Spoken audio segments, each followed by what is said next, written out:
Hello viewers, welcome to heal your life. Again మనతో పాటు life coach and internationally licensed heal your life workshop teacher Shri Haripriya garu ఉన్నారు. మాట్లాడదాం. నమస్తే అండి. నమస్తే అపర్ణ.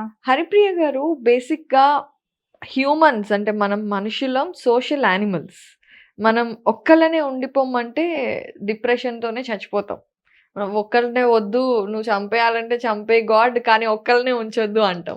సో అలాంటి మనకి ఎప్పుడు పక్క వాళ్ళతో ఒక నీడ్ అనేది ఉంటుందండి. సో అలా ఉన్నప్పుడు మనల్ని ఎవరైనా రిజెక్ట్ చేస్తే తీసుకోవటం ఇక చాలా కష్టం కదా! సో అలా లైఫ్‌లో కొన్ని కొన్ని సార్లు మనల్ని ఒక ఇంటర్వ్యూకెళ్తే రిజెక్ట్ అవ్వచ్చు. లేదా ఒక వర్క్ నుండి రిజెక్ట్ అవ్వచ్చు. లేదా ఇంకే విషయంలో అయినా రిజెక్ట్ అవ్వచ్చు. అలా ఎవరైనా మనల్ని రిజెక్ట్ చేస్తే ఎలా తీసుకోవాలి ఆ పెయిన్‌ని? హ్యాపీగా తీసుకోవాలి. థ్యాంక్ యూ చెప్పాలి రిజెక్ట్ చేసే వాళ్ళని. అలా ఎలా చెప్తాం? బండబూతులు వచ్చినవన్నీ తిట్టుకుంటాం కదా! సో అపర్ణ, ఒక్కటే, rejection is always a redirection. Oh! Okay.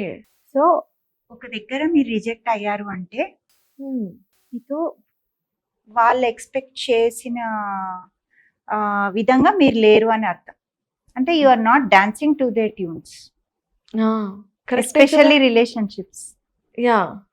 వాళ్ళు ఎక్స్పెక్ట్ చేసినట్టు మీరు లేరు. వాళ్ళకి ఇంకా మీరేం సర్వ్ చేయట్లేదు. ఆటోమేటిక్ నచ్చవు కదా. అవును. వాళ్ళు చెప్పినట్టల్లా ఆడితే నచ్చుతాము. సో అది అలాంటి వాళ్ళకి థ్యాంక్ యూ చెప్పి, ఇప్పుడు రిజెక్ట్ చేసినప్పుడు ఏం చేస్తాం, మనం ఆగిపోం కదా. ఇప్పుడు ఒక ఇంటర్వ్యూకి వెళ్ళావు, రిజెక్ట్ చేశారు, అలా నువ్వు వెళ్తూనే ఉంటావు, నువ్వు ఆగిపోవు కదా. ఆ ప్రాసెస్ లో ఏమవుతుంది, నీకు ఒక బెస్ట్ జాబ్ దొరుకుతుంది. యా, నేర్చుకుంటావు ఈ ప్రాసెస్ లో, చాలా మందిని కలుస్తావు, and finally you land up in a very big company. అప్పుడు అనిపిస్తుంది, థ్యాంక్ గాడ్ ఆ చిన్న కంపెనీలో రాలేదు నాకు. అవును, చాలా సార్లు అవుతుంది కదా ఇలా. ఒకవేళ నీకు అక్కడే తీసేసుకొని ఉండుంటే అక్కడే అంతలోనే ఉండిపోయేదానివేమో. అంటే కానీ ఇక్కడ ఇంకొక పాయింట్ మనం డిస్కస్ చేయాలి. ఇవన్నీ కొంచెం టైం తర్వాత అర్థమవుతాయి. రైట్ నౌ రిజెక్షన్ లో ఉన్న వాళ్ళకి మనం ఎంత చెప్పినా ఏం వినిపించదు, ఏం కనిపించదు, ఆ నొప్పి తప్ప కదా. సో ఆ టైంలో ఎలా? So right down the reasons, అసలు ఏం జరిగింది, జర్నల్ మొత్తం సిచ్యువేషన్ రాసుకోండి. అందు నుంచి మీకు ఫస్ట్ క్లారిటీ వస్తుంది. అక్కడ మీ పెయిన్ తగ్గుతుంది కొంచెం. ఓకే. మార్నింగ్ పేజెస్ అని ఒక టెక్నిక్ ఉంది.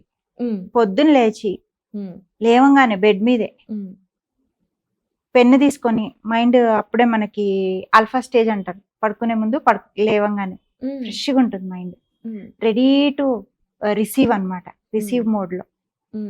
సో టక్క ఎత్తిన పెన్ను దించకుండా టక్క టక్క టక్క టక్క 3 పేజెస్ రాయాలి.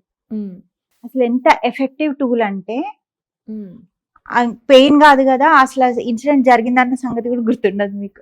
అవునా? ఏం రాయాలి? అంతే, ఏమనిపిస్తే అది, ఏమొస్తే అది. 3 పేజెస్ మార్నింగ్ పేజెస్ అంటారు, పేరు మార్నింగ్ పేజెసే, కానీ డే మొత్తంలో ఎప్పుడైనా రాయొచ్చు. ఆ టైంలో లేదా పడుకునే ముందు రాస్తే చాలా ఎఫెక్టివ్ ఉంటుంది. ఫస్ట్ థింగ్ ఏంటి, దానివల్ల ఏం చేస్తున్నాం మనము, we're getting out of head. So thoughts ని ఆపేస్తున్నాం మనం. ఆ నెగిటివ్ థాట్ దీంట్లోకి వెళ్ళట్లేదు. రైట్. అవునా. తర్వాత రాస్తున్నప్పుడు ఏమవుతుంది, క్లారిటీ వస్తుంది మనకి. రాసినాక చదువుతాం కదా, అక్కడి నుంచి మనకు ఒక పాయింట్ వస్తుంది, ఓకే దీనివల్ల రిజెక్ట్ చేశాడు, ఓకే ఆయన పాయింట్ ఆఫ్ వ్యూ వేరే, నా పాయింట్ ఆఫ్ వ్యూ వేరే, డిసగ్రీమెంట్. సో ఇప్పుడే కంఫర్టబుల్ గా లేనప్పుడు ఓవర్ ద లాంగ్ రన్ కలిసి వర్క్ చేయాలి అంటే how can you be comfortable? అవ్వదు. మంచిది కదా ఇక్కడే రిజెక్ట్ అయ్యావు. యాక్చువల్లీ అలా వచ్చిన మనుషులు మన లైఫ్ లో ఏంజల్స్ ఇన్ డిస్గైజ్ అంటాం. వాళ్ళు వచ్చేది మనకు నేర్పించడానికి. ఓకే. అప్పుడు మన మీద మనం ఫోకస్ చేయడం స్టార్ట్ చేస్తాము. అలాంటప్పుడు సో మనకు మనం కనెక్ట్ అవుతాము. మనలో ఎంత టాలెంట్ ఉన్నది అప్పుడు గుర్తిస్తాం మనం. నువ్వన్నట్టు ఫస్ట్ పెయిన్ ఉంటుంది. ఎప్పుడైతే కూర్చుంటామో డీప్ గా వెళ్ళాలి. వీల్ ఆఫ్ ఇమోషన్స్ అని ఒకటి ఉంటుంది. ఫస్ట్ ఏమైతుంది, కోపం వస్తుంది. ఆ కోపం ఓకే, అది మంచిది. ఇంకొకటి మనం ఏం చేస్తాము, ఇమోషన్స్ ఆర్ బ్యాడ్ అనుకుంటాం. ప్రతి ఎమోషన్ మంచిదే. హ్మ్. నీకు కోపం వచ్చింది అంటే ఎదుటి వాళ్ళు నిన్ను ట్రీట్ చేసిన విధానం నీకు నచ్చలేదు. అంతే కదా! You came to know that. హ్మ్. నువ్వు అవేర్ అయ్యావు. హ్మ్. అది నీకు మంచిది కాదు కాబట్టి నీకు నచ్చలేదు. హ్మ్. అంతే కదా! అవును. Thanks to anger. హ్మ్. తర్వాత ఆ యాంగర్ నిజంగా యాంగరా? లేకపోతే యాంగ్జైటీయా? భయమా? హ్మ్. అట్లా డీప్‌గా వెళ్ళాలి. హ్మ్. ఫియర్ ఆఫ్ ఫెయిల్యూరా? మళ్ళీ చాలా రాస్తున్నప్పుడు మనకు ఆ క్లారిటీ వస్తుంది. ఓకే.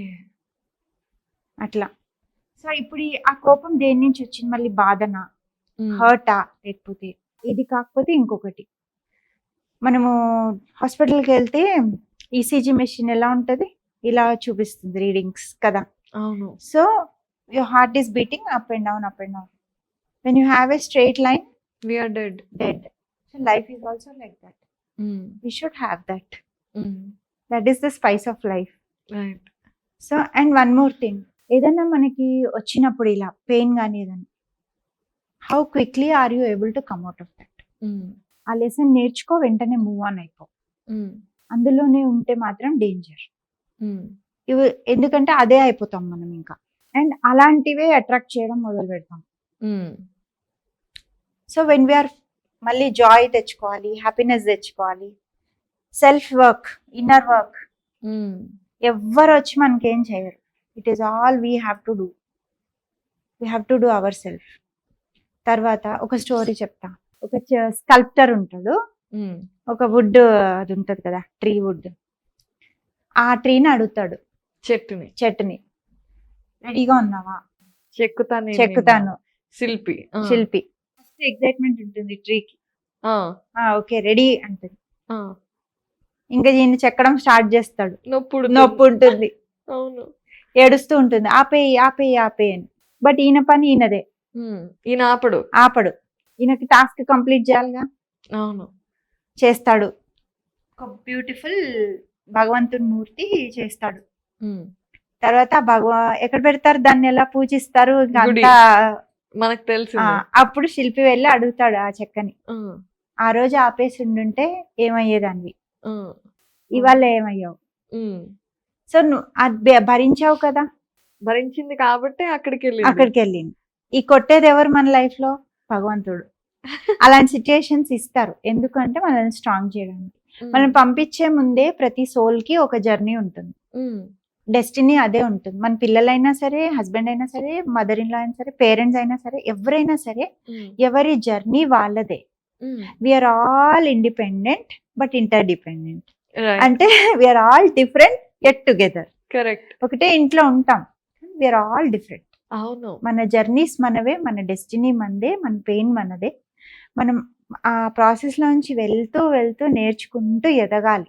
ఎందుకంటే పైన హెవెన్ లో అంట, ఇక్కడ పంపించే ముందే దేవుడు అడుగుతాడంట హ్మ్. ప్రతి సోల్ ని, హ్మ్. నీకు ఏం చేయాలని ఉంది కిందకు వెళ్ళాక అని. ఆ! ఫర్ ఎగ్జాంపుల్ ఒక లేడీ, నాకు పలానా సింగిల్ మామ్స్ కి హెల్ప్ చేయాలని ఉంది అని అందనుకోండి. హ్మ్. ఇప్పుడు గాడ్ ఏం చేస్తాడంటే, ఫస్ట్ నువ్వు సింగిల్ మామ్ అయ్యి నువ్వు ఎక్స్పీరియన్స్ అయితేనే కదా నువ్వు వాళ్ళకి హెల్ప్ చేయగలవు అని చెప్పి అవును. అలాంటి సిచ్యువేషన్స్ ని క్రియేట్ చేస్తాడు. ఆమెను బాధ పెట్టే హస్బెండ్ ని పంపిస్తాడు. ఆ! She will go through all that pain, then she'll she realize. Will learn. Right. ఆమె ఫెయిల్యూరా? కాదు. కాదు కదా. అవును. She rejected? No. No. She's blessed. She's blessed. She's redirected. She will become a CEO of her own company which is helping hundreds of women. So rejection is always redirection. Be ready to be rejected. Wonderful అండి. అంటే rejection అనేది వినటానికే చాలా మంది ఇష్టపడం. కానీ మీరు చెప్తుంటే అది కూడా ఒక ప్రైడ్ మూవ్‌మెంట్ లాగా అనిపిస్తుంది. నిజంగా అలా తీసుకోగలిగినప్పుడు వి బికేమ్ స్ట్రాంగ్ అని అర్థం కదా! సో చూసారా, రిజెక్షన్ వచ్చింది కదా అని బాధపడటం కాదు, దాన్ని రీడైరెక్షన్‌గా మలుచుకోవాలి. దానికి ఆల్రెడీ టెక్నిక్స్ కూడా చెప్పారు. మార్నింగ్ పేజెస్, అలా ఇంకా మిర్రర్ Wonderful వర్క్ అది. ఇవన్నీ ఉన్నాయి. డెఫినిట్‌గా ఫాలో అవ్వండి. We will see you in your successful journey. అంతే కదండీ! నేను ప్రతి దాంట్లో ఒకటే చెప్తా. ఆ! కానీ మీరు చేసి చూడండి, అసలు రిజల్ట్స్ ఎలా ఉంటాయి చెప్పండి. డెఫినిట్‌గా. ప్రతి దానికి ఒకటే సొల్యూషన్. యాహ్! సో ప్లీజ్ మీరు మిర్రర్ వర్క్ అలాగే మార్నింగ్ పేజెస్ ఈ టెక్నిక్స్ చేసి మీ ఎక్స్‌పీరియన్సెస్ మాకు కామెంట్స్‌లో చెప్పండి. అండ్ హరిప్రియ గారు చాలా మంచి మంచి టెక్నిక్స్ అండ్ టూల్స్ చెప్తున్నారు. Thank you so much. Thank you.